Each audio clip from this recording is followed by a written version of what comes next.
Hello दोस्तों, एक बार फिर से आप सभी का स्वागत करता हूं अपने YouTube चैनल में। आशा करते हैं आप लोग स्वस्थ होंगे, मस्त होंगे, अपनी तैयारी में व्यस्त होंगे। मैं पंकज कुमार आपको मध्यकालीन इतिहास से संबंधित अगली क्लास लेके उपस्थित हूँ। आज के क्लास में हम लोग उत्तरकालीन मुगल बादशाह जो हैं, उत्तरकालीन मुगल बादशाह में जैसे उत्तरकालीन मुगल बादशाहों में आज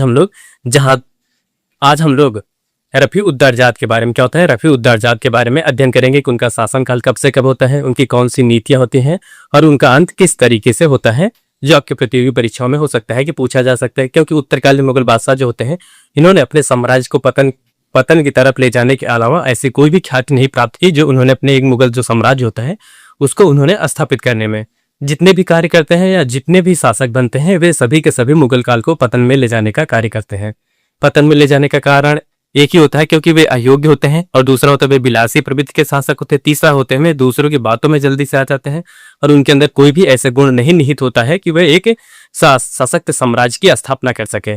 जबकि उनका उसी के साथ उस समय जब औरंगजेब थे, औरंगजेब के शासनकाल के अंत समय में साम्राज्य में गुटबंदी होने लगी थी। गुटबंदी के दौरान जो गुट कह सकते हैं, जो गुट होता था या जो समुदाय होता था, जो शक्तिशाली समुदाय होता था, उसी के सहयोग से दूसरा जो होता था शासक बनता था या दूसरे शहजादा सम्राट बनने का प्रयास करता था। यही इन दोनों यह कह सकते हैं उत्तरकालीन मुगल बादशाह में यही होड़ चलना प्रारंभ हो गया था।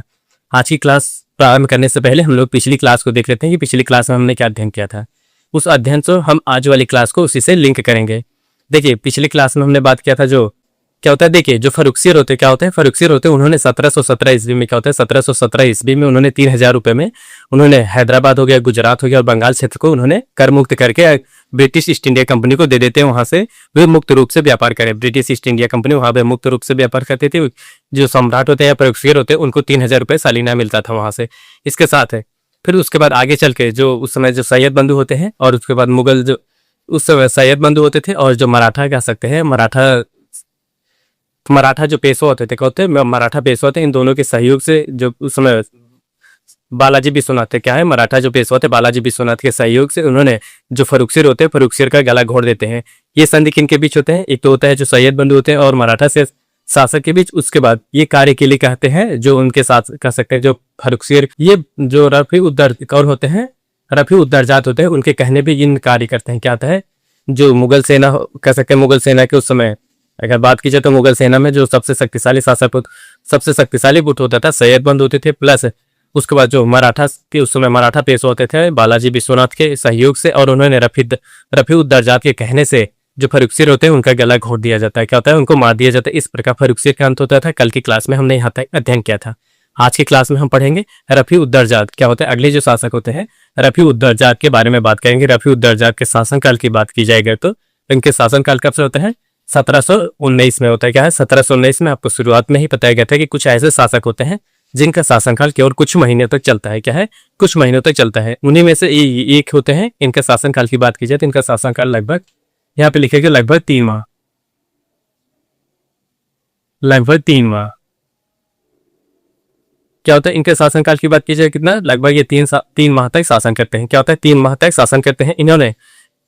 इन्होंने भी मुगल काल के पतन में महत्वपूर्ण योगदान देते हैं। इनके अंदर भी एक भी गुण निहित नहीं था जो एक शासक से या सशक्त साम्राज्य के निर्माण में इन अपना योगदान दे सकें।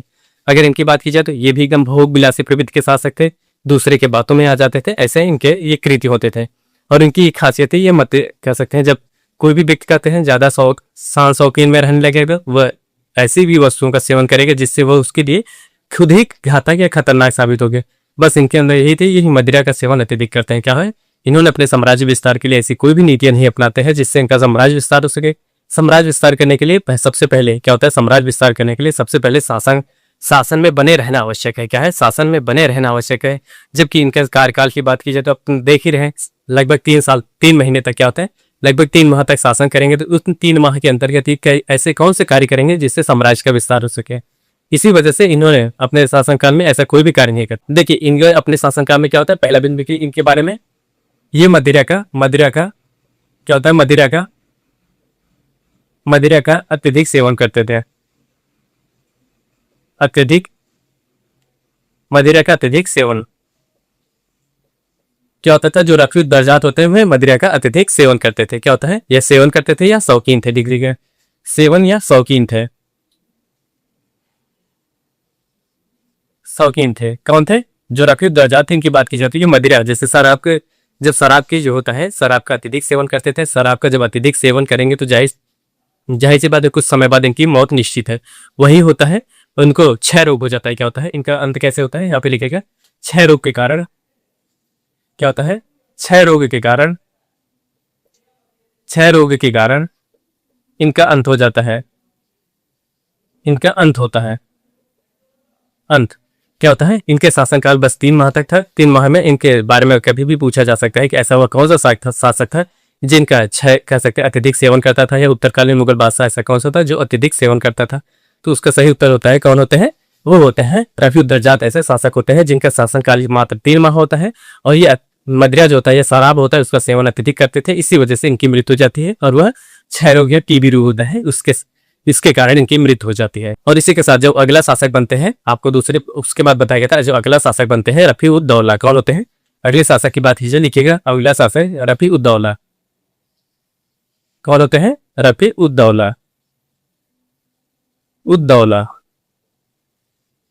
अगर इनके शासनकाल की बात कीजिए, क्या होता है, इनके शासनकाल की बात कीजिए तो आपको पहले बताया गया था कि 1719 ईस्वी में इनका भी शासनकाल होता है। क्या होता है, 1719 ईस्वी में।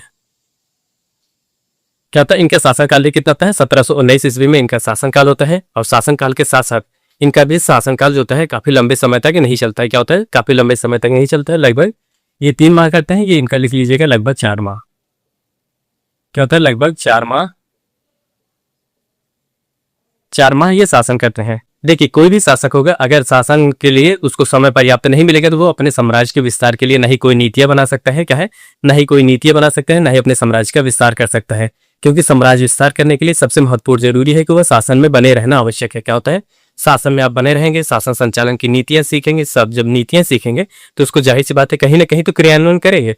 जब क्रियान्वयन करेंगे तो आपका साम्राज्य होता है विस्तार होगा, और आपकी जो राजस्व होगी, राजस्व की वृद्धि होगी। जब राजस्व की वृद्धि होगी तो आपका साम्राज्य जाहिर सी बात है आगे की ओर अग्रसर होगा। जब इन लोगों का शासनकाल की बात की जाए तो लगभग कोई 4 माह शासन कर रहा है, कोई 3 माह शासन कर रहा है, तो ऐसे में साम्राज्य का विस्तार नहीं किया जा सकता है। क्योंकि 2-3 महीने या 4 महीने जो होते हैं शासन साम्राज्य की नीतियों को समझने में ही समय चला जाता है। जबकि जैसे ये नीतियों को समझते हैं तब तक इनका पता लगता है काम खत्म, दूसरे शासक का एंट्री होती है।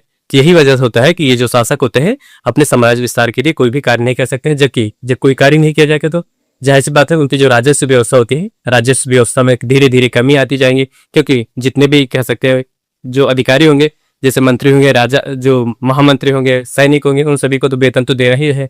जब वेतन दिया जाएगा तो जाहिर सी बात है आपके राजस्व में ही तो कमी आएगी। जब राजस्व में कमी आएगी तो धीरे धीरे वह साम्राज्य या कह सकते हैं वह वंश धीरे धीरे विखंडन होगा, या कह सकते हैं पतन की तरफ प्रारंभ होता है। यही सब कारण होते हैं मुगल साम्राज्य के पतन में। अब इनके बारे में जान लेते हैं कि ये कौन से किस तरीके के शौकीनबाजी थे। अगर इनकी बात की जाए तो ये अत्यधिक अफीम का सेवन करते थे। क्या था इनके बारे में लिखिए, अत्यधिक